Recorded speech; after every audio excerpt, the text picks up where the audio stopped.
पुण्यातील माजी नगरसेवक वनराज आंदेकर यांच्या हत्येप्रकरणी आता पुणे पोलिसांनी 4 ते 5 जणांना जे आहे या ठिकाणी अटक केली आपल्याला एकूण पाहायला मिळतं आहे। आपण पाहू शकतो की काल याच ठिकाणी जे आहे ते रात्रीच्या सुमारास 10 ते 12 जे हल्लेखोर आहेत त्यांच्याकडून जे आहे त्यांच्यावर या ठिकाणी हल्ला जो आहे तो झालेला आपल्याला एकूणच पाहायला मिळाला आहे। या हल्ल्यामध्ये 5 ते 6 राऊंड जे आहे ते पिस्तूलमधून झाडून त्यांची हत्या करण्यात आली। ती हत्या झाल्यानंतर त्यांना कोयत्याने जे आहे ते या ठिकाणी मारहाण झालेली आपल्याला एकूणच पाहायला मिळतं। यामध्ये आता आपण पाहिलं तर वनराज याच्या सख्या 2 बहिणी आणि त्यांच्या मेहुण्यांचा देखील या आरोपींमध्ये समावेश असल्याचं जे आहे ते पोलिसांकडून आपल्याला एकूणच सांगण्यात आलेलं आहे।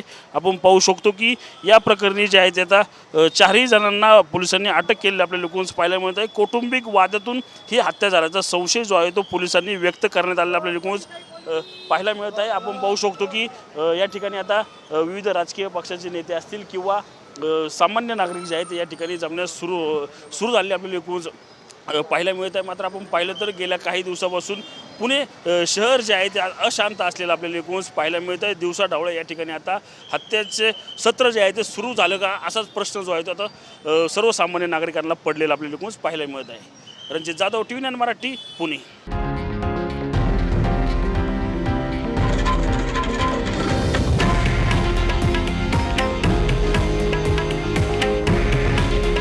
हे आहे देशातील नंबर 1 न्यूज नेटवर्क आणि आपण पाहत आहात TV9 मराठी।